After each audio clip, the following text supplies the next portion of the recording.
Peace, family, and welcome to another Drapetomaniac podcast. I'm Ayapo Yapa, the HDIC, that is, the head Drapetomaniac in charge. And we're here to have conversations on how to get off this plantation.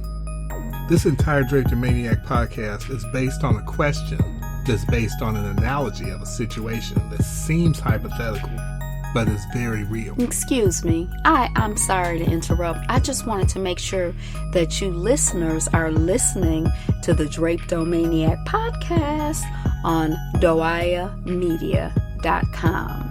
You are, right? Here's the situation. You wake up in the back seat of a Rolls Royce and you're locked in. People standing along the street see that Rolls Royce and your head sticking up in it, and they look at you with envy. They stop and they point and say, wow, they have it made. But inside, you see it's been specifically designed so that the back part where you're sitting is anything but luxurious. The seat itself is made of wood, and there's no way to really get comfortable on it except for one small pillow that you can alternately rest your head on or sit on. There's a small hole in the back of the seat that leads to the trunk, where you can see a few more pillows, and if you position yourself just right, you may be able to get a few more of those pillows in order to make yourself more comfortable. Because after all, you're in a Rolls Royce, you should be comfortable and enjoying the prestige of being in the car.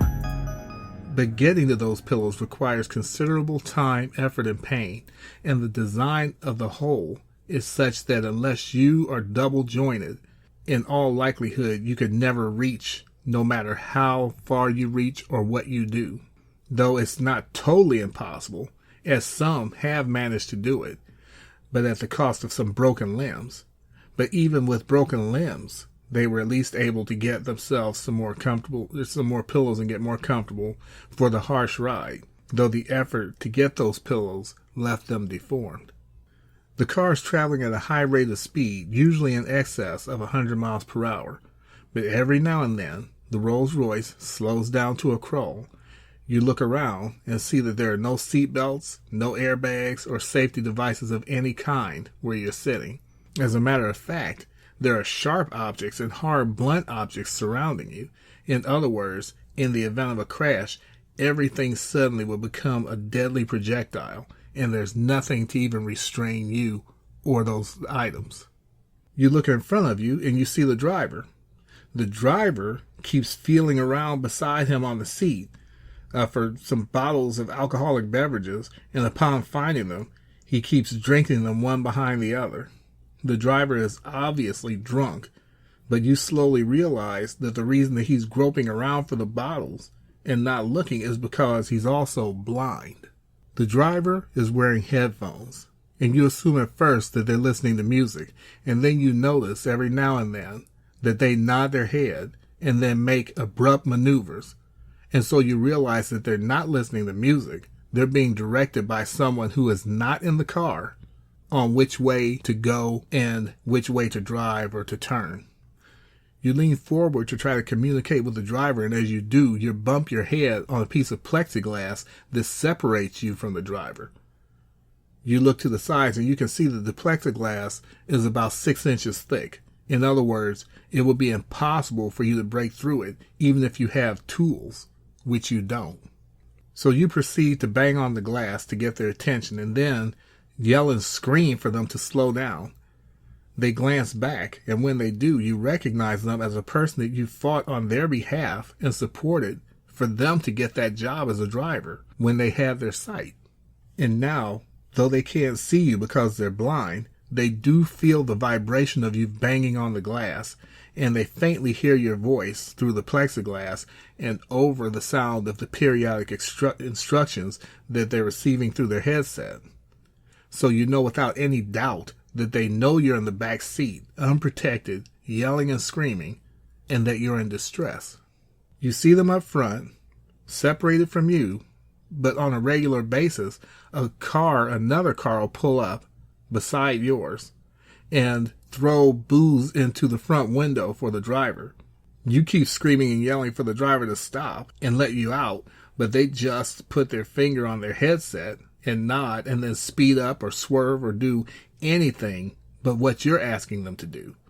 They're obviously only listening to the person who's providing them with the periodic alcohol that they need because they're an alcoholic.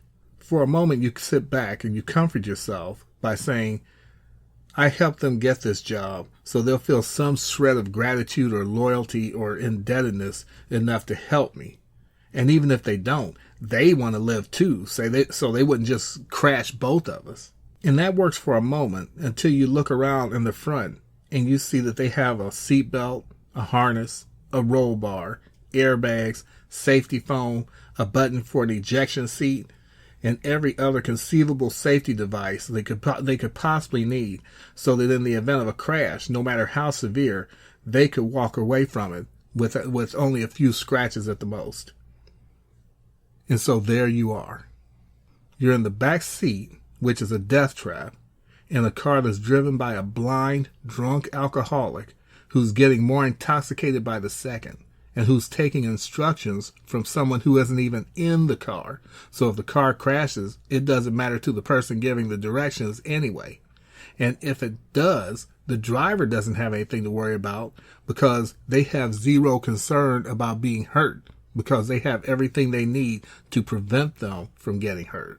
And they have zero concern about the terror you're feeling in the back, and that in all likelihood a crash is inevitable, and that the painful, terrifying ride will end up in a horrific, painful death for you, while they've been provided the means to walk away without a scratch. And they, the driver and their master, care less than nothing about what happens to you or what will be happening to you. So you watch this whole thing unfolding and you know there's absolutely no way that this can end well for you. So the question is, what do you do? Do you bang on the glass harder and yell louder when it's obvious that the driver is in no way listening to you, only to whoever it is who's supplying them with what they want and need, the booze? Do you print a sign and push it up against the plexiglass, and then you remember that the person is blind, so you write the letters bigger? Do you break your arm reaching through the hole in the back of the trunk for more pillows, so that at least you can make yourself comfortable as possible while you're still on your death ride, and possibly gathering enough pillows that you can fool yourself into believing that when the inevitable crash happens, they'll protect you from the shrapnel that'll be flying around? Do you sit back and get as comfortable as you can on the single pillow and ride it out and convince yourself that the driver's humanity will somehow make them slow down and stop because it's quote-unquote the right thing to do? Or do you just give up and say to yourself, well, this is my fate, and then just do nothing? The Rolls-Royce represents America in the way that people in other countries perceive it from the outside looking in, or used to anyway. They will look at even our people and think that we were just so blessed to be here and that we had it made. Now at least some are starting to see the truth. We are dealing with entities and positions of power who are drunk on that power. They are figuratively alcoholics who are drunk on that power. We're dealing with entities and positions of power that are blinded by greed and blinded by their contempt for us. We are dealing with entities and positions of power who listen only to their owners, who supply them with the intoxicant of power, and do what they are told by their owners, regardless of how much we yell, scream, cry, march, protest, or demand. They only listen to the people who own them. And I'm talking about our elected officials. That is the car that we're in. What do you do? As for me, the only solution that I see is to figure out how to get out of the frickin' car by any means necessary. That means whether I have to kick out the back window and jump out while the car is still going at 100 miles per hour. Jumping out at that speed may kill me. There's a high probability that could kill me. but it's not certain. Or I could kick the window out, and knowing that the car slows down, sometimes wait till it slows down and jump. I may even get hurt or killed doing that. But the point is that anything that I do getting out of that car means that maybe I'll get hurt or killed. Maybe. But if I stay in it, the only thing that's for certain is that this car is going to crash and I'm going to die in that crash. That is for certain. Oh, and the whole thing about the pillows? That represents our people who are able to reach back in the trunk and grab some more pillows for their comfort, which for them would be the equivalent of living the American dream. That's how they would think of it.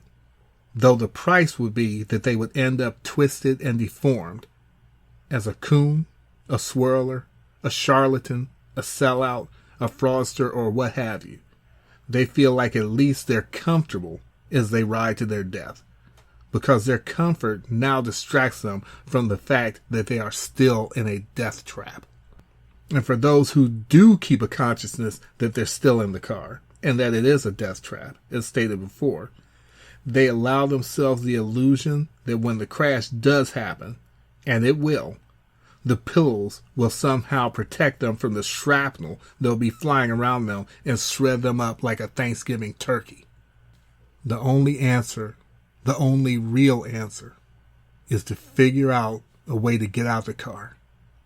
And that way may not be the same for everybody, but it's up to you to just understand the situation and that you need to get out of it, and then figure out from there how to get out, and then do it.